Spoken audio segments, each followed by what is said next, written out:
Evening டைமில் சுட சுட டீ கூட மொறு மொறுன்னு போண்டா செஞ்சு சாப்பிட்டா அதோட சுகமே தனி சுகந்தாங்க. இன்றைக்கி நம்ம செய்ய போகிறது கடலை மாவு போண்டா. 5 நிமிஷத்தில் டீ போடுறதுக்குள்ளேயே நம்ம ரெடி பண்ணிடலாம். இப்போ இது எப்படி செய்யுதுன்னு பார்க்கலாம் வாங்க. Welcome to Anees food corner. இந்த போண்டா செய்கிறதுக்கு 1 கப் அளவுக்கு கடலை மாவு எடுத்துட்டுருக்கேன். 1 கப் கடலை மாவுக்கு 1/2 கப் அளவுக்கு பச்சரிசி மாவு சேர்த்துக்கோங்க. பச்சரிசி மாவு சேர்க்கும் போது மொறு மொறுன்னு வரும். இது கூடவே வெங்காயம், பொடியாக நறுக்கின கருவேப்பிலை, பச்சை மிளகாய், இஞ்சி, காரத்துக்கு ஏற்கனவே பச்சை மிளகாய் போட்டிருக்கிறதுல கொஞ்சமாக தனி மிளகாய் தூள் சேர்த்துக்கோங்க. சேர்த்துட்டு எல்லாத்தையும் நல்லா கலந்து கொடுத்துருங்க. இப்போ இது கூடவே இந்த போண்டாவுக்கு தேவையான அளவு உப்பு சேர்த்துருங்க.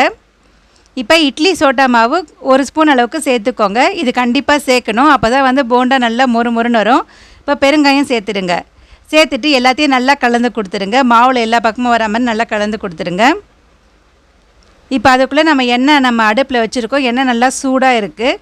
அந்த சூடான எண்ணெயை ஒரு குழிக்கரண்டி எண்ணெய் இதில் சேர்த்துக்கோங்க. இந்த சூடான எண்ணெய் சேர்க்கும் போது போண்டா ரொம்ப கிறிஸ்பியாக இருக்கும். இப்போ சேர்த்துட்டு எல்லாத்தையும் நல்லா கலந்து கொடுத்துருங்க. இந்த எண்ணெய் மாவில் எல்லா பக்கமும் வராமல் நல்லா கலந்து கொடுத்துருங்க. அவ்வளோதாங்க. இப்போ நம்ம கொஞ்சம் கொஞ்சமாக தண்ணி ஊற்றி நம்ம மாவை பிசைய வேண்டியதான். கீரை ஏதாவது வாங்கி இருந்தீங்கன்னா எந்த கீரையாக இருந்தாலும் நல்லா வாஷ் பண்ணிவிட்டு நல்லா பொடியை கட் பண்ணி இது கூட சேர்த்து செய்யலாம், கீரை போண்டா மாதிரி. என்கிட்ட கீரை எதுவும் இல்லாததுனால நான் கீரை எதுவும் சேர்க்கலை. மாவு ரொம்ப தண்ணியாகவும் இருக்கக்கூடாது, ரொம்ப கட்டியாகவும் இருக்கக்கூடாது. இந்த மாதிரி கரெக்டான பதத்துக்கு பிசைஞ்சு எடுத்துக்கோங்க. அவ்வளோதாங்க. எண்ணெய் நல்லா சூடாகி வந்துருச்சு. இப்போ நம்ம போண்டா செஞ்சு எடுத்துக்கலாம். அடுப்பு ஹை ஃப்ளேமில் வைக்காதீங்க, மீடியமாக வச்சுக்கோங்க. ஹை ஃப்ளேமில் வச்சிங்கன்னா மேலே மட்டும் கிறிஸ்பி ஆகிடும், உள்ளே மாவு வேகாது.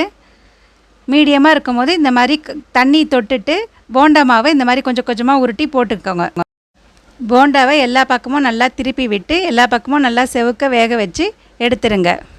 ஈவினிங் டைமில் செய்கிற ஸ்நாக்ஸ் ஐட்டம்ஸ் நிறைய நம்ம சேனலில் ரெசிபிஸ் போட்டிருக்கோம். அதனால் மறக்காமல் நம்ம சேனலை சப்ஸ்கிரைப் பண்ணிவிடுங்க. சப்ஸ்கிரைப் பண்ணவங்க இந்த வீடியோஸ்லாம் பிடிச்சிருந்தா லைக் போட்டு விட்டுட்டு உங்கள் ஃப்ரெண்ட்ஸ் அண்ட் ஃபேமிலிக்கும் ஷேர் பண்ணி விடுங்க.